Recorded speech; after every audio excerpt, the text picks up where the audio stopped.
But right now, checking the prize cards, we're not going to have those. We can see it. Oh, yeah. Later down the line for sure. But how many copies of Jellicent do we have? Only one, however, so no Jellicent plays. It's going to be maybe a frillish item lock, but then more or less it's going to be more traditional Gardevoird. And then for the trackable side, one Badoo, but we do know these decks do play multiple, so we should be seeing an item locking potentially on the Dragapult side of things. A couple of supporters and the Pheasantipity. Nothing too important. Pheasantipity being prized, it will be drawn later in the game when you need it, so not a problem there. I hope we get to see like a very standard board development from both sides. Both have some limited options. I think the most impactful card is probably the Boss's Orders for Justin, which in the end game could prove to be a win or lose potential card. Everything else seems pretty all right as we are getting this game underway here at the Latin America International Championship. Here we go, ladies and gentlemen. Justin Templar versus Sebastian Lashmet. Top 8. Winner gets a World Championships invite and is a step closer to becoming LAIC champion. Justin Templar is going to start us off. Ultra Ball being played, starting with the Hawlucha, not quite the best. And Ultra Ball, not the ideal ball search on turn 1 either. Definitely looking for maybe some buddy poffins. But at least there is a search. Hawlucha already being played as well.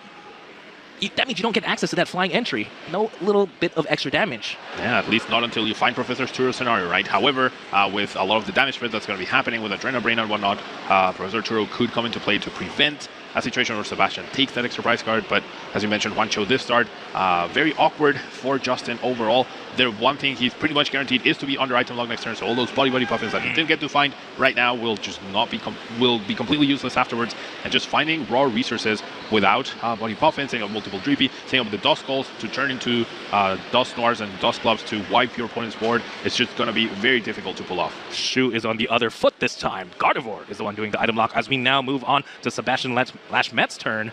Right now, only the Lone Frillish. I didn't quite see if there was any more ball search besides the Ultra Ball that is being played right now. But Frillish, very powerful Pokemon, Oceanic Gloom. Does 20 damage, item lock, but does require a Psychic Energy. Hey, that's 2 times stronger than Badoo at the very least, and has a lot more HP. Yeah, that extra damage, the extra HP, it definitely factors into many situations. No jail syntaxes for Sebastian, as we mentioned before, so it's going to come down to Frillish to carry the team for the beginning of the match, and then eventually Sebastian will let go of the item lock, I'm sure. And I think the key card here, it's definitely not Jellicent, it's Lily's Clefairy X. Right? That's what turned the tables in this particular matchup. When we first had rotation, it was all Badoo and Dragapult. But once Lily's Clefairy X got released in the Journey Together set, it really took Gardevoird for a very beautiful journey into many regional wins across the world. Oh yes, they journeyed together beautifully. Lily's Clefairy EX, of course, adding a psychic weakness to Dragon-type Pokemon, and you know, that's psychic weakness. You don't even have to attack with the Clefairy. You can attack with anything in the deck. Be it Gardevoird, be it Mew, copying your own Dragapult. Actually, while we're doing this deck search, Pablo, how about walk me through this matchup? Tell me a story. Who do you think is favored, and why? Okay, so I don't think either deck is heavily favored. I think, once again, like, if you speak out in theory, right, if you think very optimistic, where both decks draw very well, both decks end up doing quite well in their setup, in their initial turn, neither of them with too many key cards at the beginning. The availability of Lily's Clefairy EX makes it really hard for Dragapult DX to really deal with like a powered up Gardevoird EX that doesn't have any prior damage. Deal with Clefairy if you end up getting 2 energies or 1 energy on Clefairy, and you use your Gardevoird to knock out. Dragapult is put in a lose-lose situation where if you KO the Clefairy, Gardevoird's ready to go, and they're one nice stretcher away from wrecking you again. If there's a knockout on the Gardevoird, then the Lily's Clefairy doesn't need Gardevoird to get powered up and to take a knockout. So it's just not great either way. But that is if Gardevoird gets to a point, which Dragapult tries its best to prevent by utilizing Body, slow things down, utilize Dust Gloves plus the early attacks of Dragapult, place damage counters in order to wipe the board. I like it, Pablo. Thank you for explaining. Positioning is key for both these players. And right now, it's looking the best for Sebastian, just because he has a few more Pokemon, and he is going to be able to establish this item lock very, very early with that Psychic attachment for turn. Found it off the Iono as well, so it's a little bit of a risk, but it's the most played card in the deck, as Oceanic Gloom for 40 damage weakness on the Hawlucha. Back now to Justin. The Iono, Justin had 2 Dracloaks in his hand before the Iono, and now the Iono put those at the bottom. We can't Ultra Ball, we can't Buddy Puffin to shuffle. This is going to be quite difficult for Justin to overcome. We do have the Lily, so that's a fresh new 8 cards. The Dracloaks at the bottom are now getting shuffled. There's a possibility we find them, but usually we're seeing the exact reverse situation that we've seen for the last 6 months of Gardevoird versus Dragapult. Usually it's Dragapult item locking Gardevoird, trying to slow them down, prevent them from getting to Gardevoird, wiping the board. Now we're seeing the exact opposite with this Body Plus that is foolish. Body Plus. You just have to play that little extra and you get that extra HP. It's a little bit of a bigger retreat cost. Looking at Justin has out, there's Badu regular. But I believe attachment has already been made for the turn, so there's no way to retreat into it if Justin wanted to, unless I don't see the Latias in hand. That means Sebastian is going to get another turn of items. Yeah, we all recommit the energy, can't really retreat. And yeah, we have the Kirlia going. We're not under item lock. We could get Rare Candy Gardevoird, no problem. We have the Lilith's Determination. So, and we don't have to rush, right? If we keep Justin under item lock, even if Justin plays Rare Candy, he can't play them. But we know that Justin isn't playing any copies of Rare Candy at this point.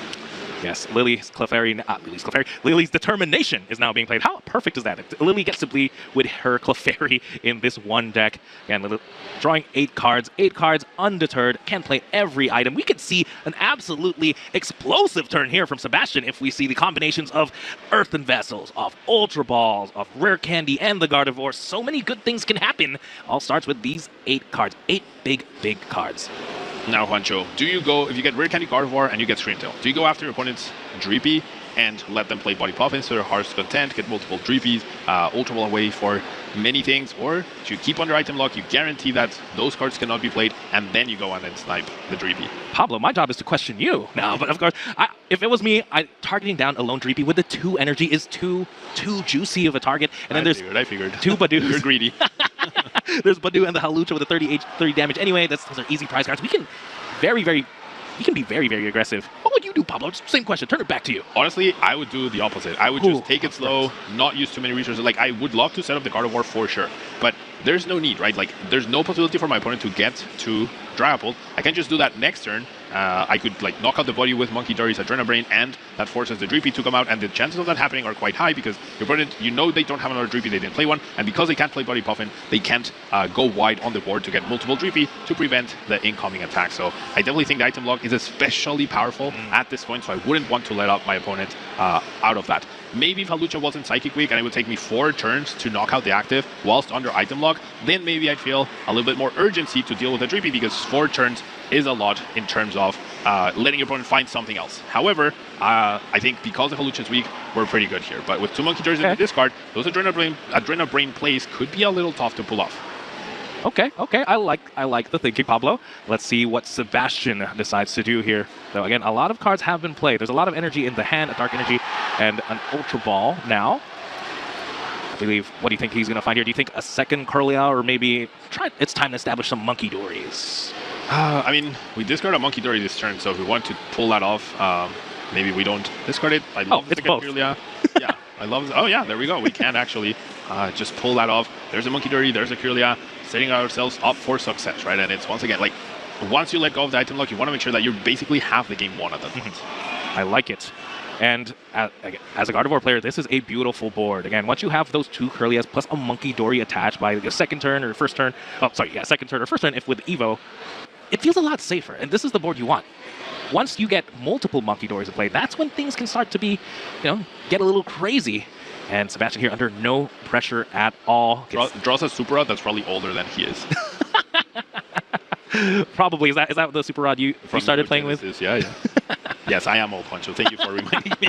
But yeah, Mew is a card that basically adds insult to injury to what's happening right now. Like, Mew copying the Dragapult attack when there's a Lilith's Clefairy X in play, getting those extra 6 damage counters that you get to use against your opponent, that's just adding insult to injury. As we just see the Itchy Pollen, and I think we're going to see game this turn. Yeah, it's as simple as Gardevoird attack. Yeah, I think we're short 1 Psychic. Oh, that's true. At this point, we don't have Jill Scent. Like, we need to retreat this Freelish, essentially. If we find a Psychic, we win the game. We have Adrenabrain, 3 damage to the body after we Psychic Embrace, Psychic to the active, and then the Dreepy is forced into the active spot, and we just retreat with the 3 energies we have access to, power up the Gardevoird, and that's going to be the game. Yes, there is item lock right now, so the odds of it has to be raw draw into the Psychic Energy with the Lily. Any Psychic Energy will do the trick, and we are drawing 6 cards, not 8, because we already take a Bright card. Yeah, that's 6. All good. There's Earthen Vessel, which we can't play. No Psychic Energy, so we're not going to see the KO just quite yet. We can KO the body, right? We definitely can do that. make sure we are not under item lock next turn ourselves. But that means we put the energy that's in the discard pile into play, right, somewhere. And then maybe that opens up a possibility for Justin to play a boss's order, strand or Gardevoird into the active spot, and make things awkward for us. So yeah, no need to KO in between, KO during our turn, and then just attack into a Drippy. But we see the scoop from Justin, recognizes that there's just absolutely no chance. Maybe he was playing into maybe Sebastian getting a little over eager, right, as my friend Juancho, and then that could have led to an opening to make a comeback here. That did not happen. The Dragapults went to the bottom of the deck. They were never found again under the item lock, and you can see how strong Frillish really is. I like how you set the trap for me, Pablo. You know how I like to play. I did not set a trap. I asked you a question. You gave one answer. No, for sure. Absolutely masterfully played here by Sebastian Flashman. Pretty flawless. I mean, we literally saw one player play, right? The other guy had Drippy and Podyu, and then Sebastian was just doing exactly what he wanted. He didn't find energy, but that's okay. Yeah, I mean, it must feel good for Gardevoird to be able to just item lock a Dragapult instead. The shoe is on the other foot this time. And here we go. Yes, the MVP of the game, Frillish. But I like this actually. There's a lot of drawing, Pablo. Good job. Good job. Thank you. I've been practicing. Perfectly describes the exact scenario that had to be done. Which didn't happen. Unfortunately, there was no psychic energy found, so it didn't happen. But it just meant you would have won one game earlier, one turn earlier, which sometimes when you whiff game on any given turn, and then your opponent gets that small ray of hope, sometimes games just end up unraveling and you're questioning, like, how am I in this new position where I'm about to lose the game? Where I was one card away from winning, right? We've all been in that position. Sebastian would have loved to find the energy, ended up winning anyways, but now Justin is probably going to choose second. I'd be very surprised if he chose otherwise, and now it could be Sebastian, the one that struggles to get something going, establish an item lock, or maybe once he established the item lock, it's just too little too late and it doesn't really matter. Just goes to show the power of item lock, really, how dependent a lot of these decks are on these key item cards, even just to set up. I mean, where would we be without our Pokemon, right? How can we find them without the buddies, the balls? But we'll have to see now who gets more established. Yeah, it's definitely a matter of who draws best. Now, interestingly enough, Sebastian had a choice between Lily's Clefairy EX to start with or Fezandipiti, and we've seen how powerful Fezandipiti is in terms of applying early pressure, right? And Dragapult decks are not known for playing Shaman. They are slow and steady, wins the game sort of style of decks. They have to commit energy to the board. They power up their Dracloaks. If that Cruel Arrow starts happening in the very beginning, that's another way Gardevoird players can apply pressure, and you won't mind being on item lock because you just need 3 back-to-back energies in order to start sniping your opponent's board whilst they just do 10 damage to your active. I think this is the most I've seen Fezandipiti really attack. I think in an IC, Cruel Arrow. Did they really need to give it that attack? And it's triple colorless as well, so, so they knew what they were doing. Every deck is going to play for Fezandipiti, therefore we want everyone to have a chance to attack with it. You know what? It reminds me sort of like to Tapu Lele GX, in terms of, like, it was a very powerful card. Its ability was perfect for any deck, and its attack as well. So it's like you get a very powerful consistency card that can also help you win games in many other ways. But as Sebastian checks his prize cards, I would love to see them show up on screen, because the Screamtail is prized. That's a very crucial card for Sebastian overall.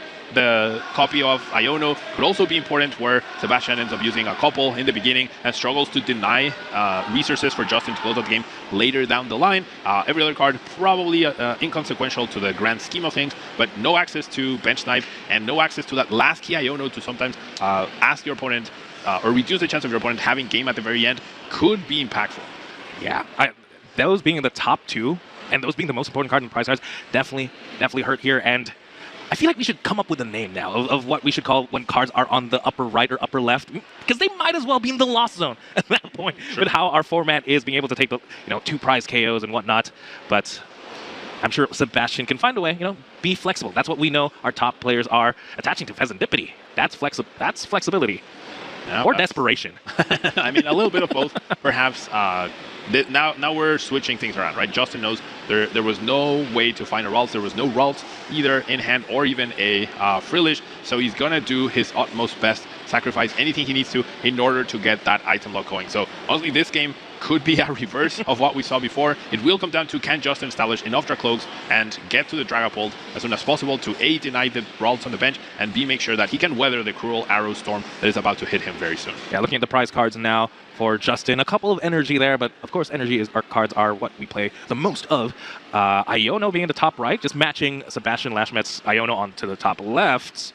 The one of Dusknoir being prized there, though, down the middle. That could definitely come into play. That's your main, well, one of the best ways you can board wipe. Yeah, that's how you eliminate Kirlia and take down our walls thanks to Halucha, right? And bring up the other walls or something to wipe their board of any possible Gardevoird option. So yeah, that's definitely a big deal, not having access to the Dusknoir in an even game, right? In a game where both players set up, where both players are trying to get to the end game, when your opponent only has a Pheasant in play and they get to play anything in terms of developing their board before they get to play a supporter, I think Justin might be fine despite not having access to that resource. I think I'd be more worried about 2 of my 7 energies being priced than the Dusknoir with this current field. There might be others where you have to pay an energy right now, you don't have Latias in order to retreat, and therefore you're down 2 energies in the price cards, you're down on energy attachment as well, then your Opera becomes the most important card in your hand, you can't fight Hilda, right? You start getting a little desperate. Makes sense, Pablo. Duskull found off the Puffin. Are they just in the hand? That is true. Is it in the hand? Again, maybe just, yeah, there is one. So that is good to see, that's for sure. As right now, with the Latias, free retreat, no energy attachment yet. Maybe you're right. The energy's being a prize card. Really, really important there, as it is going to be a little bit itchy here as we go into an item lock. Sebastian drawing a Monkey Dory. Nothing. It is playable. Yep. Is it useful, though? It's just going to be a pass. Pass the turn. The complete reverse. I mean, Sebastian might be in a worse situation. However, Justin now has to rely 100% on the Neo Opera. He now has 2 Dracloaks. That was step number 1 in making sure that he almost guarantees that he's going to win the game in a few turns. If he only had 1 Dracloak, that would have been very problematic if Sebastian was able to Cruel Arrow KO. But now, any energy Sebastian gets on the board will be KO'd by Cruel Arrow. So now, you don't care if you don't draw energy. It all comes down to Justin being able to find the Neo Opera in the turn after this one. Well, it's already in the hand. There you go. Found it. Oh, just the abundance of riches here for Justin. Can you, like, Sebastian literally sat there and watched his opponent draw, what, 20 cards in the past 2 turns? Yep. 8 from the Lily, 8 from the Lily again, and then, you know, saw 20 cards anyway, plus the 2 Dracloaks. Abundance of riches. Can you get a 3rd Dracloak established already with that Ultra Ball, get extra resources, get triple Dracloak, Recon Active Axis the turn after that one, after this one, sorry. So yeah, things could not be going better. Now, Sebastian is holding basic Pokemon in his hand, so he won't lose the game, but the game is pretty much lost. I can see that. I can see that, Pablo. Again, when your opponent literally has all this draw support, is threatening a pop at least with the Duskull as well, and is the first one to get the first couple of prize cards, moves damage counters around, and you barely even have a Ralts, and you just top deck another energy instead of a supporter that can be used. It's looking tough. Hopefully, game 3, you know, we got 1. They both get 1 each, Pablo. Hopefully, I'd love to see, again, full setup. Agreed. Full setup plays, having but those intricate decisions where every damage counter matters, where we are sweating to see if they draw the Lilith Clefairy EX or not.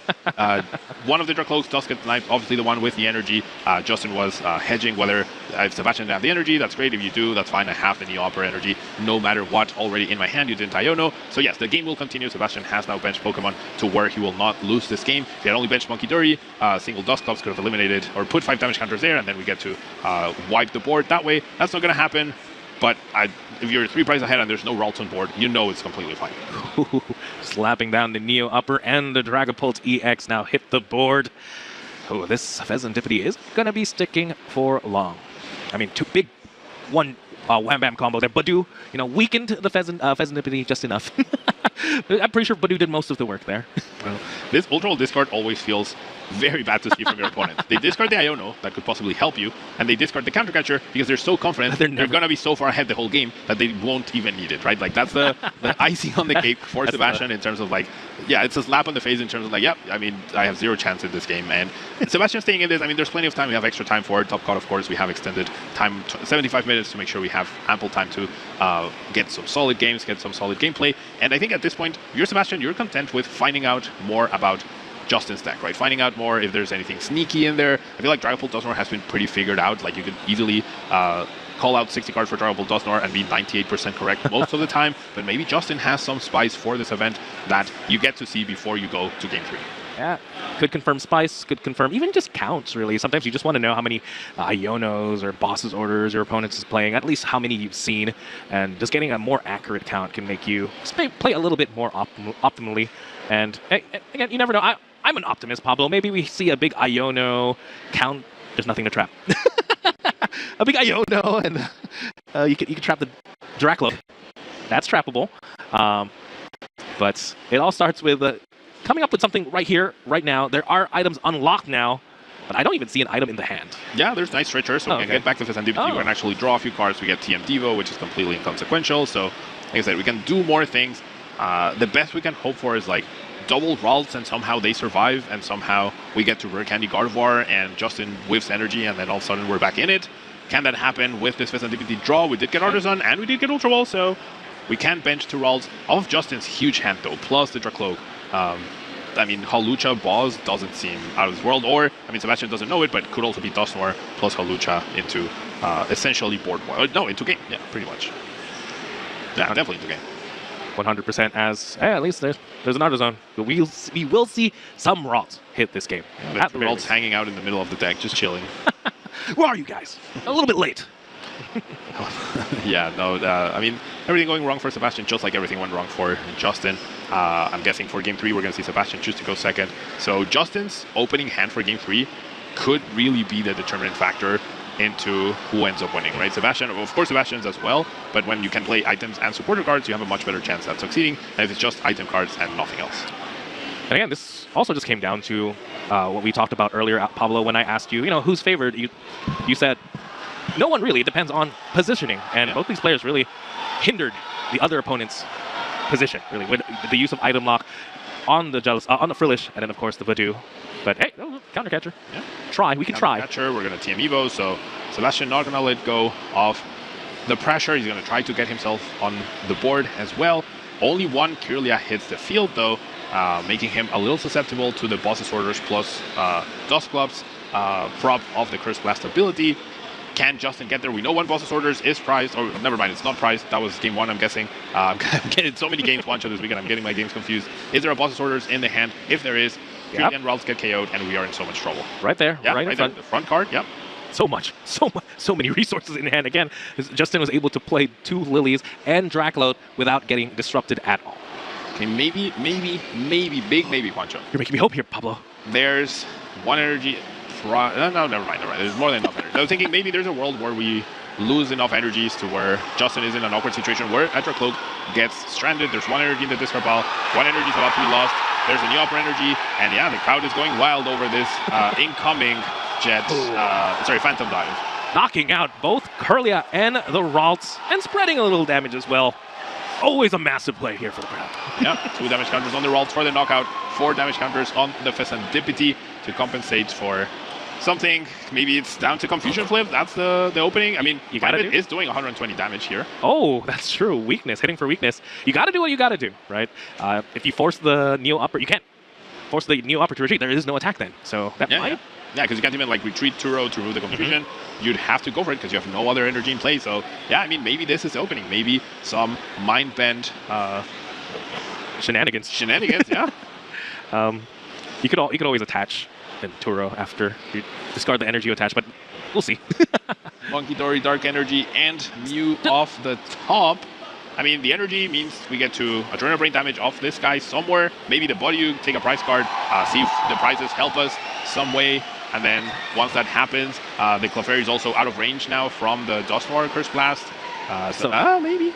Sebastian has not seen a supporter this entire game. He has not. There is no people in the deck. No one is home here, as, yeah, it is just the Adrenaline. Oh, he could take a knockout on the Badu, maybe think he could draw into an Iono. Unfortunately, it's in the Lost Zone, like I mentioned. Alright, so, I mean, maybe we can draw some cards with Mew EX's Restart as well. We have the Ultra Wall within our deck, within our hand, rather. We failed the Ultra Wall, not going to grab anything else that we could possibly bench. The Streamtail is not available, so that's a big deal. What else could we have grabbed? Maybe a Monkey Dory? Yeah, I would love to see that. Thinning, yeah, the Frillish. Something along those lines could have maybe been good. Oh, the Monkey Dory is in the hand, that's why. There we go.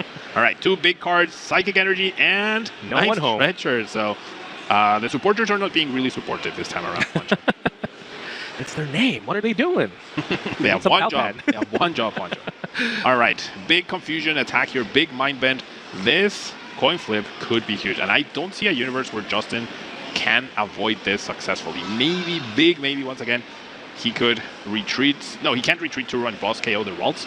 I think it just comes down to he has the boss right in his hand. He just found it, so he could risk winning the game by bringing up Clefairy or Fesandipity.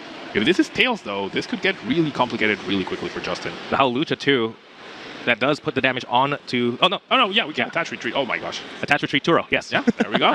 And then with the Hawlucha, that is going to be knockout on the route as well. Easy game there for Justin. Ties it up here in the top 8 of LAIC.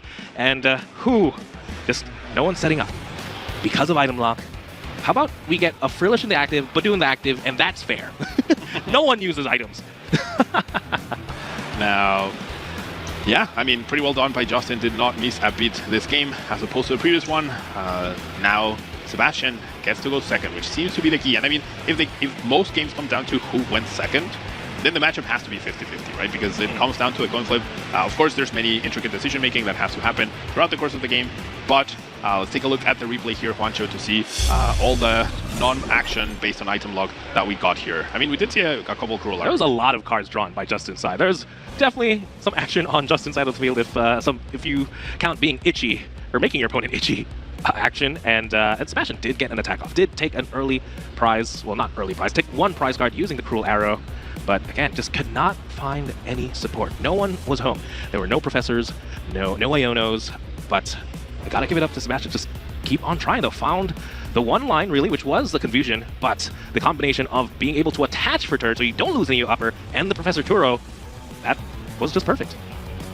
Yeah, that was just perfect. I mean, I definitely overlooked the fact that you could attach before retreating rather than the opposite. I was thinking of a convoluted way of pulling this off, and Justin just had the quick, simple answer. Attach, retreat, Turo, GG. We go to a game 3 with more than 40 minutes on the clock. We've got a game. Should be plenty of time. We shouldn't be getting to those turns. And I'm really rooting. I'm not rooting for anyone. I'm rooting for the decks to set up. That's my plan. I'm rooting for games to happen. I'm rooting for the Pokemon to be able to do the Pokemon things they want to do. Yeah, that's exactly what I'm rooting for. We want to see a lot of damage counters flying around from both players. I want to see a lot of Curse Blast happening. I want to see crazy top decks as we see 2 support Pokemon starting. Justin starting back-to-back, well, not back-to-back, but Justin starting Hawlucha yet again in this series. It's a little unfortunate, but we found the Puffin, Juancho. Oh, that's a searcher. That finds Pokemon. That's a good sign. And also this time, Sebastian didn't start the Frillish in the opening hand. So it's a little bit hard to retreat, if not impossible, without something like the Latias or an Air Balloon. It's only Turo. Yeah, you would need to have the Turo in your hand, a Frillish and an Energy to actually start item locking your opponent. So maybe Sebastian gets to item lock once Justin has already initiated the item lock as well. Or maybe Sebastian just completely forgoes that, goes for Technical Machine Evolution, and tries to overwhelm Justin with a powerful setup.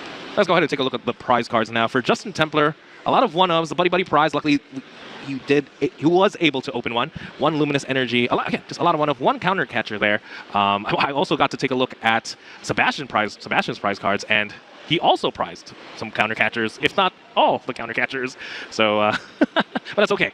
Those are some things you can draw into, but again, looking at both, nothing too notable that will stop them from playing this game. I mean, you know what I saw notable in Sebastian's hand? The pink card. Oh. We have immediate secret box with a Lily as well. So Sebastian didn't prize any Curious, didn't prize any Raw, did prize one Gardevoird, did prize the Jellicent as well. But Sebastian, I think, is about to have a very, very explosive turn. And actually, he has both Curious in his hand. So I have to wonder if we choose to Iono instead of Lily here, because then that guarantees that we will not redraw the Curious. Versus if we Lily, sure, we get 2 extra cards, but also we might get the Curious and not have both of them down immediately. Something you have to consider now. That's a very good point there, Paulo, because of the whole, we play both now. They're both great draw supporters. And yeah, he's put the Iono to the front, so Sebastian knows his Pokemon, right? He's going to make sure he gives himself a 0% chance of drawing a Curious, and he can get both Curious down. That's the best possibility for you to continue developing. And then at that point, you don't care about the Polio item lock, honestly, for the most part. Looking at the prize cards now for Sebastian. Again, I mentioned earlier, the 2 counter catcher, 1 Gardevoird prize might be tough because of the whole item lock. You do want to try and hard find the Gardevoird sometimes, unless you try and TM Devo into it. 1 energy, and again, Jellicent and Earthen Vessel sitting up there in the lost zone. But again, Jellicent, I would have liked to see how that would have come into play in this matchup. If it would have, it could knock out a Dragapult if Clefairy's in play. Yeah. That does seem pretty scary, and item lock in general is just good. Yeah, I mean, what's scarier? Getting your Dragapult KO'd whilst under item lock, or getting your Dragapult KO'd by your own attack and your bench being wiped? I think it's like there's no correct answer here. Both are very bad for Justin if they do happen, and Sebastian, with his current setup, I think will be in a pretty favorable situation. The biggest thing that I think could lead to like an awkward late game situation for Sebastian is that he discarded 2 supporters for the secret box right now, and he's about to play a third. So we could see the late game slow down a little bit, and we just discard the Professor Churro scenario, which means there's a possibility for FSN DPT getting stranded perhaps later down the line, not being able to remove something that's heavily damaged to deny Justin a potential win condition. That could be something that it's less options that Sebastian has now for the later stages of the game, which could compensate for how strong he's about to get. Looks like it is going to be the Lily instead of the Iono, just really opting to just get more cards. And I like what you said, Pablo. There's been a lot of discards, but none of them have been energy just yet. That's a big deal. With item lock looming, what do you have really then from that point to discard energies? I don't think there's that stadium, the mystery garden, or whatnot to try and draw, or attach to retreat. So a lot is riding on this Lily, to be honest. Yeah, I mean, of course, discarding energy would be amazing. It's not 100% necessary, right? You can just attach one Psychic to a Monkidori, deal with the Badoo, or just attach the Psychic to the Frillish directly. It would be wonderful to get those energies in the discard pile. 8 cards definitely gives us a solid chance of getting that, but as long as you have your Kirlias and Gardevoird set up, I think you're pretty content with getting that far in your first turn of the game, right? Makes sense. Here we go. 8 cards now. Not great. There's a Kirlia. Oh, wow. That hand is absolutely horrible, Wancho. And there's no supporters, right? There's already 3 in the discard pile that we no longer have access to. We get the Ralts going. We're going to be able to evolve into Kirlia. Then we have no follow-up. We don't even have a Psychic Energy to attack with Monkidori at all. This is what happens when you discard all your supporters. Maybe Sebastian was just throwing a little fit. You know, he discarded all the supporters because they were missing last time, and now they're missing again after the Lily. 8 cards. Would have thought you'd find at least maybe a Iono, an Arven, or something. But right now, at the very least, a TM evolution does happen. 1 Kirlia into play and 1 in the hand. We're now back to Justin's turn. Let's see what he can accomplish. I mean, there's always a chance your opponent Ionos you, right? I think that's what Sebastian is really hoping for as Justin chooses Lily's determination off the Recon Directive. I mean, we don't know if there even was the option to Iono, but that's going to be a little disheartening for Sebastian. Sebastian could still draw a card off the top for sure, so we'll have to see. This top deck for Sebastian will probably dictate the rest of the game. Either Sebastian has a very, very underwhelming turn after getting raw secret box in his starting hand, or he's able to pop up, start applying pressure, and take over this game. Yes, and it has to be those supporter cards because with Badoo hitting the board, almost guarantees that items aren't going to be able to be played. Justin has to draw into what? Either an energy, an Ultra Ball for the Latias, which we know isn't prized. So, yeah, item lock should be incoming here. Yeah, this item lock about to be way more impactful because of Sebastian's underwhelming current hand and the fact that, as you mentioned, there's no energy in the discard pile. So could have been a circumstance where there's 2 Psychic Energies here instead of the 2 supporters, right? And we'd be talking about a completely different game now. The Hilda being at the very top of the prize cards could lead to the Neopra Energy find getting a little awkward for Justin. The Luminous Energy as well means there's less of a chance at finding what we need this turn to do the item lock, but we do find Ultra Ball, we do find energy, so we can actually do the best of both worlds. Not pay an energy to retreat and get an energy onto our Dracloak. That is beautiful. Was that the Buddy played once again? Maybe now it's time to establish some ghosts to get a little spooky, because we do know that Dusknoir isn't prized. But Red of Curse Blast, always a welcome addition to your board. I didn't see any Duskull in the deck, so that means they're both there's one in the prize cards, the other one is already in the hand. So we should be seeing that get benched. Oh, there's only one bench base left, though. It's the Latia, so we could save the energy. Oh, yeah, true. You're right. And I don't even see the Duskull in the hand, so maybe I just missed it from the deck search. We're going to try and find the Latias, I guess, from these Recon directives, or otherwise we can just find extra cards for a better discard choice for those Ultra Balls, which can be very costly for Dragapult players sometimes. Yeah, it's nice to get the full information first on what you have before you start discarding some cards. Yeah, maybe there's better options to discard there, as, maybe it's going to be Badoo plus 1 Ultra Ball. Doesn't seem too bad. Yeah, it seems pretty reasonable for sure. And it's Ultra Ball into Iono and Buddy, right? I think that's it. Yep, there's Eladia, so no threat of Curse Blast does mean that Sebastian gets like a little bit of breathing room in terms of both the Kirlias are probably not getting wiped whatsoever next turn, even if he draws an underwhelming card off the top. I think the best card Sebastian could draw outside of a supporter would be a Psychic Energy to just immediately deal with his Batu. I don't think that was a Psychic Energy, Pablo. It's a Frillish. How do we have all Darkness energies and no Psychic Energies quite yet? That is rough. How is there 8 cards that don't do anything? Not even an energy card. There's an AutoZone that can be played. That is a playable card at the very least. But that Thinzer deck, 1 card, that's the only benefit I can see here. You can get another Monkey, get an attachment there too. But choices are so limited here for Sebastian, for a deck that has so many options. Yeah, the Lily draw was just completely underwhelming. I feel like I'd really like to play down the Artisan, just in terms of like, there's merit to keeping it, just to make sure your Bravery Charms, if you play them, or any other tool card, ends up being necessary. There's TM Devo, there's TM Evo. I don't see. Oh, there's 2 Bravery Charms. So yeah, I think Sebastian realizing that that's his only other copy of the Stadium, he'll probably need to save it, make sure that he's not denied tool cards for the rest of the game if Justin finds his second copy of the Jamming Tower. Ooh, the Neo upper energy there. Just all the energies as well. This abundance again from Justin Templar. But with the Ultra Ball now, could see a Dragapult now incoming. Oh, gonna be another Dracloak. Just all the draws in the world.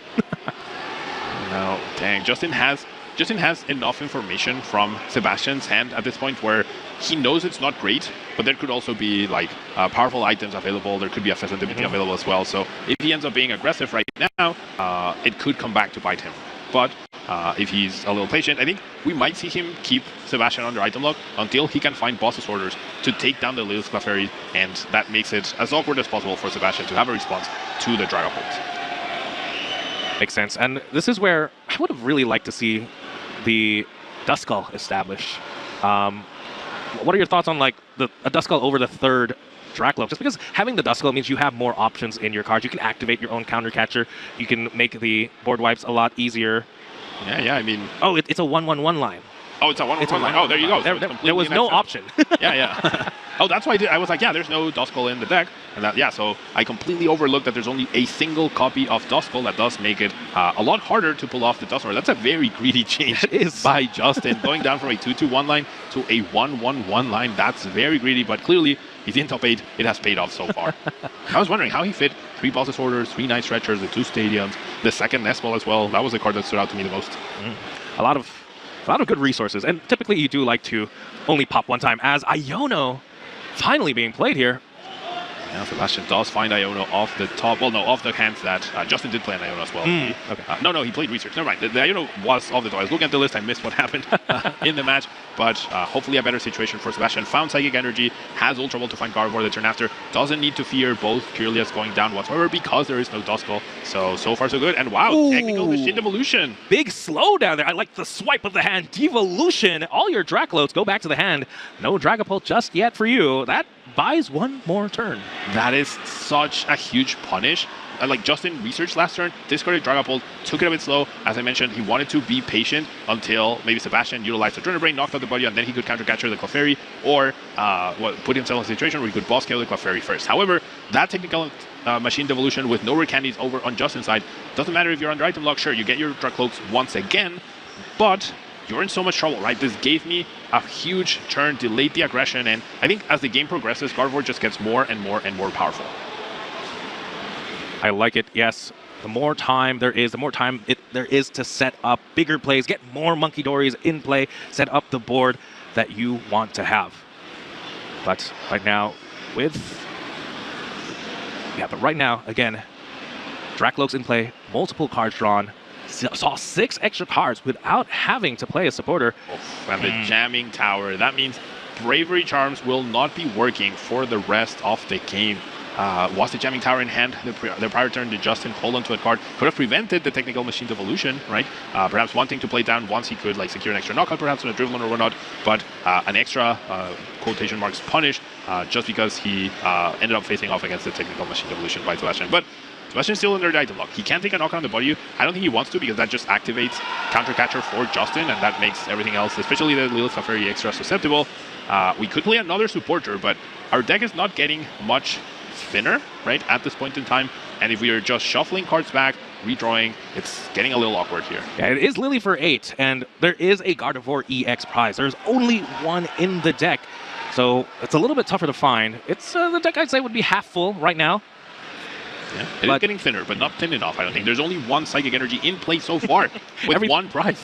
That is true. Everything discarded so far are what supporters, your stadiums. Getting a little tough, that's for sure. At least there is an energy attachment on that Monkey Dory. A retreat does put that in the discard pile, but off the Lily, there is really no way to discard it. So options are still very, very limited here for Sebastian. All right, 8 cards here off the top.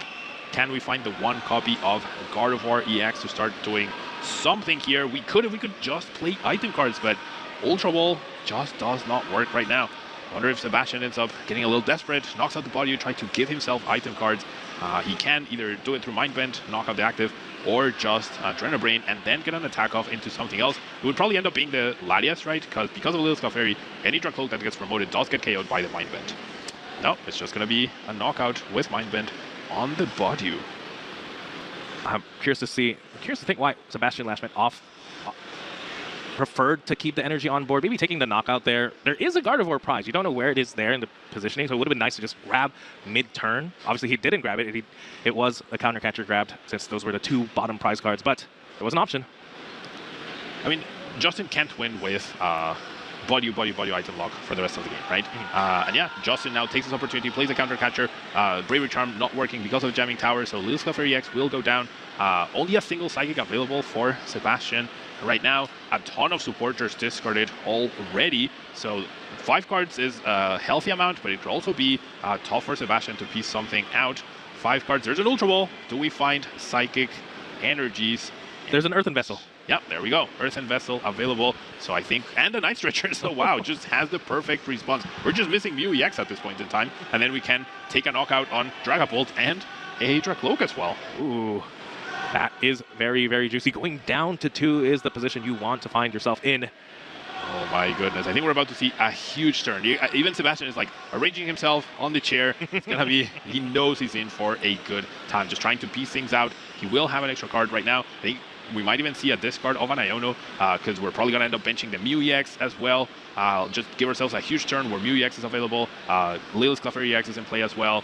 We have energy for both Mew EX off the top. My goodness, that's even more perfect. Top deck the Mew. That means maybe we can even save the supporter now. Yeah, exactly. We can Iono our opponent back after he took 2 prizes and take an and get the Gardevoird online, recover the Clefairy, bench the Mew, and take a 3-prize knockout, leaving our opponent with a single Dracloak with one Psychic Energy. This one's clearly the one that's going to get knocked out because it has 2, and not much else for Justin. Massive, massive turn here. Those were the perfect cards to get, including the top deck of the Mew. There was double Ultra Ball in hand. I saw the line you were thinking, Pablo, where it was going to be, yeah, let's discard with the Ultra Ball, get Mew, then discard the rest of the hand, get the Gardevoird EX, and just draw off the Mew, right? But with the Mew, you get to combo that with the Iono now. Even. I mean, even just getting, like, if you didn't have the Mew and you just went Gardevoird KO, the active Dragapult, that was, like, probably step 1 in trying to come back. Now, you're putting Justin in essentially a 1-turn clock where he's going to have to deal with Clefairy. He's going to have to try to Iono Sebastian as well. You can see how strong Gardevoird is. Like, it always happens like this, I feel like. This is just a repeat of what we saw in many, many finals. Dragapult slows down Gardevoird. Gardevoird throwing very awkwardly, just not doing much. As soon as the item lock finishes, it's game over for Dragapult. The comeback potential is just insane for the Gardevoird. And Mew EX, again, such a powerful card. Genome hacking, you get to copy your opponent's attack. Your opponent's attack is so good. 2 cards off the top first with a restart. 1 Screamtail, 1 Rare Candy, completely inconsequential cards that you don't mind sending to the bottom of your deck. Sebastian will get a fresh 5. We'll also get 3 extra prize cards to work with. I don't remember how many Ionos Justin has played. At least 1. There's 1 at the very top of the discard pile. Maybe it's been 2. Maybe there was some discard along the line. And Justin is now definitely going to be pressed against the ropes here as Sebastian finds more energies. More energies, but luckily there is just enough now. Yeah, just enough. 3 energies available. Just enough, and now it really is. How is Justin going to respond to this? Typically, when the Dragapult is in this 4-prize turns, the 4-prize, when they have 4 prizes remaining, and there's a Clefairy and the Mew in play, you can really lean on your Dust Nor package to try and sweep, right? You can go with the whole pop and take a 4-prize turn, but with how limited the Dust Nor line was, Yeah, we just saw Sebastian use Adrenaline Brain and put the damage on the wrong Dracloak. He has another Adrenaline Brain available, so he can just like fix that. But if he had something else in mind, maybe putting the damage on the Latias to set up for a potential Screamtail win, it's not that it's out of the question now, but it's a bit of an inefficient use. Like he placed the damage, immediately realized, tried to place it on the other Dracloak, but I think the judges said like, well, if Justin lets it go, you can change it or something. I don't know what happened, but the damage stayed on the Dracloak. So now Sebastian figuring things out. I mean, I'm pretty sure Sebastian is just trying to figure out how he can lock the game down 100%, right? And make sure that he has any possibility to win, make sure he has the most amount of outs possible. And here we go, Phantom Dive getting utilized against Dragapult EX thanks to the Mew EX copying and thanks to Fairy Zone being active. Ooh, massive, massive turn here for Sebastian Lashman. Now, Justin with not too many options. Pablo, I have to ask you now, if a perfect turn exists for Justin, what does that include? It's Counter Catcher on the Clefairy, Iono, Fire Energy, and Dragapult in the active, knocking out, and your opponent whiffing Night Stretcher. There's one already in the discard pile. He will have a small hand. He will still have the Mew powered up, but you have to take down the Clefairy. If you take down anything else, Clefairy just takes charge, and your Dragapult goes down, your opponent's down to 2 prize cards, and it's game over. We get back with the Night Stretcher, the Dragapult, the Luminous Energy being priced will also make things even more difficult to get powered up. That's why it was so important to knock out the 2 Energy Dracloak as opposed to the 1 Energy Dracloak. That 3 damage counters will be a little consequential, and Justin has a Psychic Energy in hand, which does not work to power up for Phantom Knife because there's a Psychic Energy there, and we need a Psychic and a Fire. That's like the one drawback Dragapult has, is the awkward energy combination that it needs to be powered up. It's the trade-off for being a Dragon-type Pokemon, right? Yeah. Yes, you don't have a weakness, but your energy costs are a little bit odd. But, well, Clefairy solves the weakness part, so you still have the odd energy count. But Dragapult was in the hand. I think Night Stretcher. Yeah, we played 2 Night Stretchers, so I actually had enough. We got back to Fire, we got back to Dragapult. Justin debating not evolving at this point in time. I wonder, I mean, that's the line I can come up with at this point. We could see Blood Moon, Ursa Luna sort of approach, take down the Mew, attach energy to the Blood Moon, power up, take a KO on the Mew, and then that's where the damage mattered in the way for if the 3 damage counters were on the Latias, it would be a lot easier for Sebastian to pull off the knockout with the Screamtail. But Sebastian is holding is that an Ultra Ball? I think I saw an Ultra Ball. Oh, if there's an Ultra Ball, then we can Screamtail, discard Psychic Energies. If the Mew is the Pokemon that goes down, and we're in a pretty good spot. Actually, if Mew doesn't go down, then Mew could just copy a Blood Moon with Adrenaline Brain, and that's the game as well. So the Mew has to go down here. Yeah, now that we have committed to the Blood Moon Luna, it has to be Mew that goes down. And there is an Iono to go along with it, so that's huge, because now that Mew is going down, Fezandipity will be going to the bottom of the deck as well. A lot of supporters have been utilized around the discard pile, so it could come down to Screamtail plus Energy to take down the Latias. On the bench, we do find Counter Catcher not quite as important at this point in time. It's time for Blood Moon to carry Justin into top 4 potentially. Blood Moon, 240 damage on the Mew EX. What do we see now for Sebastian? One was Red Candy. I couldn't see what. I think it was Counter Catcher. Oh, Counter Catcher is also a dead card at this point in time. So now we're just Counter Catcher, yeah. So now we're just depending on top deck. It has to be a supporter. There's it's nothing on board that can really deal with this Blood Moon Ursa Luna just yet. Yeah, the not having 3 damage counters on the Latias means that even if we that unfortunately that doesn't help us, Juancho. The 3 damage counters means because we only have 4 energy here, right? So we can deal 160 damage with Screamtail. Oh no, we have enough. We have enough with Adrenaline. We do. Sebastian's just make double checking. We power up Gardevoird, retreat, that's 3 damage counters. We throw another 3 damage counters, and we power up Screamtail. Sebastian just needs to make sure to do everything correctly, and this will take him to top 4 of the Latin America International Championship. There it is, with the Sucking Embrace, 4 damage counters on the Gardevoird. All the damage counters moved now to the Latias, and yeah, there it is. 4 energy now on the Screamtail. That's going to be 160 damage. Sebastian Lashmet is going to top 4 here at LAIC. Pablo, it was that 3 damage counters on the Monkey that was saved from the Badoo. Yeah, and you can see how every damage counter matters. Sebastian made them matter, almost made a costly mistake, but the remainder damage from the Badoo that was not utilized, that I wanted to send to my opponent, worked out beautifully here for Sebastian. Even saving damage counters ends up winning him a match. What a game. Yeah, damage counters being just as important as a resource than supporters, than items, than Pokemon, really. It's how I like it. That was beautiful. That was the match I wanted to see. Yes, it was back and forth. big key Ionos, the top deck of the Ultra Ball sealed it. It was just, all we needed was that Screamtail. These are the Gardevoird Dragapult matches that we are used to seeing. These are the top tier games where, yes, Gardevoird comes out on top, but it was so close, such a close match, and it was that Ultra Ball top deck that ended up giving Sebastian the game after what was a very awkward initial setup. Had just enough energy in the discard pile to take that last KO. Oh, imagine how heartbreaking it would have been, Pablo, if you missed the knockout because of the wrong placement of the Monkey Door. I mean, let's take a look at the replay. Let's take a look at everything that developed in this very exciting top 8 game. Game 1 was dictated by the item lock from Sebastian. You can see he won very quickly. Then heading into game 2.